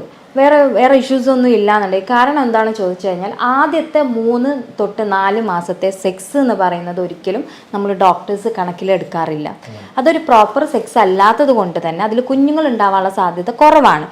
അൺഎക്സ്പെക്റ്റഡ് ആയിട്ട് സംഭവിക്കാം. പക്ഷേ 4 മാസം 5 മാസത്തിന് ശേഷം പിന്നെ ഉണ്ടാകുന്ന ഒരു 4-5 മാസം, അതായത് ഫോർ എക്സാമ്പിൾ നമ്മൾ പറയുകയാണെങ്കിൽ ഒരു വർഷം ഒരു ഭാര്യയും ഭർത്താവ് ഒരുമിച്ച് ജീവിച്ചാൽ ആകെ കൂടെ ഒരു 10-12 ദിവസമാണ് കുഞ്ഞുങ്ങൾ ഉണ്ടാവാൻ സാധ്യതയുള്ള ദിവസം. അത് ആ 12 ദിവസം തന്നെ എല്ലാ കപ്പിൾസും ആ ഓവുലേഷൻ നടക്കുന്ന അല്ലെങ്കിൽ അണ്ട ഉൽപാദനം അല്ലെങ്കിൽ കുട്ടികൾ ഉണ്ടാവുന്ന ദിവസം ബന്ധപ്പെടണമെന്നില്ല. പലപ്പോഴും വരുന്ന കപ്പിൾസിന് ഇത് അറിയില്ല. ഓരോ ഓവുലേഷനും കറക്റ്റ് ചെയ്ത് നിങ്ങൾക്ക് ഉണ്ടാവുന്ന മെൻസസിൻ്റെ ഈ ദിവസമാണ് നിങ്ങൾക്ക് കുഞ്ഞുങ്ങൾ ഉണ്ടാവുക എന്ന് പറഞ്ഞു കൊടുക്കുമ്പോൾ മാത്രമാണ് അവർക്ക് ഇതാണ് ഇങ്ങനെ ബന്ധപ്പെട്ട അല്ലെങ്കിൽ ഈ ദിവസം ബന്ധപ്പെട്ടാൽ മാത്രമേ കുഞ്ഞുങ്ങൾ ഉണ്ടാവൂ എന്ന് അറിയുള്ളൂ. അപ്പോൾ കറക്റ്റായിട്ട് നിങ്ങൾ ആദ്യത്തെ ഘട്ടത്തിൽ പലപ്പോഴും നമ്മൾ പറയാറുണ്ട്, ഒരു മാരേജ് ലൈഫ് സ്റ്റാർട്ട് ചെയ്യുന്നതിൻ്റെ മുമ്പ് തന്നെ ഒരു സെക്ഷൽ അവയർനെസ് ഹസ്ബൻഡിനും വൈഫിനും നമ്മൾ മെഡിക്കലി അല്ലെങ്കിൽ എഡ്യൂക്കേറ്റഡ് ആയിട്ടുള്ള ആൾ അല്ലെങ്കിൽ അതുമായിട്ട് ബന്ധപ്പെട്ടുള്ള ആളുകൾ നൽകിയതിന് ശേഷം മാത്രമേ ശരിക്കൊരു കല്യാണം എന്നുള്ള രീതിയിലോട്ട് പോകാൻ പറ്റുള്ളൂ. അതിൽ നമ്മളുടെ പറയുകയാണെങ്കിൽ നമ്മളുടെ ക്രിസ്ത്യൻ ഇതിൽ ഒരുപാട് ആ ഒരു സെക്ഷൽ അവയർനെസ് ക്ലാസ് കൊടുത്തിട്ടാണ് മാരേജിലോട്ട് അവരെ പറഞ്ഞയക്കുക എന്നുള്ളത്. അത് നല്ലൊരു കാര്യമാണ്. അപ്പോൾ നമ്മൾ ചെയ്യേണ്ടത് വിത്തിൻ 1 ഇയർ അല്ലെങ്കിൽ ജസ്റ്റ് 1 ഇയർ കഴിയുമ്പോൾ തന്നെ ആ ഒരു ഏജിൽ മിഡിൽ ഏജിലുള്ള ആളുകളാണ് കുഞ്ഞിന് വേണ്ടി കൺസീവ് ചെയ്യുക. പിന്നെ ചെയ്യേണ്ടത് കറക്റ്റായിട്ട് മെൻസസ് കറക്റ്റ് ചെയ്യുക. അതുപോലെ തന്നെ നമുക്ക് മിക്ക ആളുകളിലും വജൈനിസ്മസ് അതായത് ബന്ധപ്പെടാൻ പറ്റാത്തൊരു സാഹചര്യം ഉണ്ടാവും. അപ്പോൾ അത് കറക്റ്റ് അതിനുള്ള എക്സസൈസുകളും ഒരു ഡോക്ടറുടെ ഒപ്പീനിയനോട് കൂടി കറക്റ്റായിട്ടുള്ള എക്സസൈസ്, അതിൽ പ്രത്യേകം ബട്ടർഫ്ലൈ എക്സസൈസ് പൊസിഷൻ നമ്മളെ വളരെയേറെ സഹായിക്കും. പിന്നെ ഭാര്യയും ഭർത്താവും കുറച്ച് മിങ്കിളായിട്ടിരിക്കുക എന്നുള്ളതാണ് എല്ലാത്തിനുള്ള ആദ്യത്തെ സൊല്യൂഷൻ എന്ന് പറയുന്നത്. അതില് ഞാൻ ഒരു കാര്യം കൂടെ നമുക്ക് ഇതില് പലപ്പോഴും ന്യൂ കപ്പിൾസ് ആണെങ്കിലും ഇപ്പം പ്രായമുള്ള ആളുകളാണെങ്കിലും നമ്മൾ പലപ്പോഴും നമ്മൾ ക്ലിനിക്കിൽ നിന്ന് നമ്മൾ കേട്ടൊരു കാര്യമാണ്, ആ ഡോക്ടറെ അടുത്ത് പോയതിനു ശേഷമാണ് നമ്മൾ കൃത്യമായിട്ട് എങ്ങനെ ബന്ധപ്പെടണം എന്നുള്ളത്. അതായത് അവർ ഓവുലേഷൻ പീരീഡുകളും അല്ലെങ്കിൽ എപ്പം ബന്ധപ്പെടരുത് എന്നുള്ളതും എപ്പോഴും കുറച്ച് സേഫ് ആയിട്ട് അവർക്ക് ജസ്റ്റ് ഒരു പ്ലഷറിന് വേണ്ടിയിട്ട് മാത്രമാണെങ്കിലും ഒക്കെ ആ രൂപത്തിൽ ചെയ്യണം എന്നുള്ളത് എക്സ്പ്ലെയിൻ ചെയ്തിട്ട് അങ്ങനെയുള്ള ഓവുലേഷൻ പീരീഡിനെ കുറിച്ച് ആ ഡേറ്റുകളൊക്കെ ഒന്നും കൂടെ ഒന്ന് മാം എക്സ്പ്ലെയിൻ ചെയ്ത് കൊടുത്താൽ ആളുകൾക്ക് ഒന്നും ഉപകാരമായിരിക്കും. തീർച്ചയായും. അത് സാധാരണ ഉദാഹരണമായിട്ട് നമുക്ക് 1-ാം തീയതിയാണ് പീരിയഡ്സ് ഉണ്ടായെങ്കിൽ ഉണ്ടായ പീരിയഡ്സിനെ നമ്മൾ ഒന്നായിട്ട് കണക്കാക്കുക. അങ്ങനെ ഓൾമോസ്റ്റ് ഇപ്പോൾ ഉദാഹരണമായിട്ട് 28 ദിവസത്തിലാണ് ഒരു പെൺകുട്ടിക്ക് മെൻസസ് വന്നത് എന്നുണ്ടെങ്കിൽ അതിൻ്റെ മിഡ് പോർഷൻ അതായത് 14-ാമത്തെ ദിവസമായിരിക്കും നമുക്ക് കുട്ടികൾ ഉണ്ടാവാൻ, അതായത് അണ്ടോൽപാദനം നടക്കുന്ന ദിവസം. അപ്പോൾ ആ 14-ാമത്തെ ദിവസത്തേക്കുള്ള ജേണി എന്ന് പറയുമ്പോൾ 1-ാം തീയതി മെൻസസ് ആയിട്ടുണ്ടെങ്കിൽ അന്നാണ് സ്റ്റാർട്ട് ചെയ്യുന്നത്. നോർമലി ഒരു 7-8 ദിവസത്തിൽ പീരിയഡ്സ് സൈക്കിൾ നിൽക്കും. അത് കഴിഞ്ഞിട്ട് നമ്മൾ കാൽക്കുലേറ്റ് ചെയ്ത് വെക്കുക. അപ്പോൾ 14 ആണെങ്കിൽ നമ്മൾ ഒരു 13, 14, 15, 16 ഒരു 4-5 ദിവസം കവർ ചെയ്തിട്ട് നമ്മൾ സെക്ഷൽ കോണ്ടാക്റ്റിന് തയ്യാറാവുക. ഇതിൽ തന്നെ പലപ്പോഴും കുറേ ആളുകളുടെ ഡൗട്ടാണ്, ഈ ഓവുലേഷൻ കഴിഞ്ഞിട്ട് ബന്ധപ്പെട്ടിട്ട് കാര്യമുണ്ട്, കുട്ടികൾ ഉണ്ടാവും? ഒരിക്കലും ഉണ്ടാവില്ല. മറിച്ച് നമുക്ക് 14-ാം തീയതിയാണ് കുട്ടികൾ ഉണ്ടാവാനുള്ള ഡേറ്റ്, ഐ മീൻ അണ്ടോൽപാദനം നടക്കണം.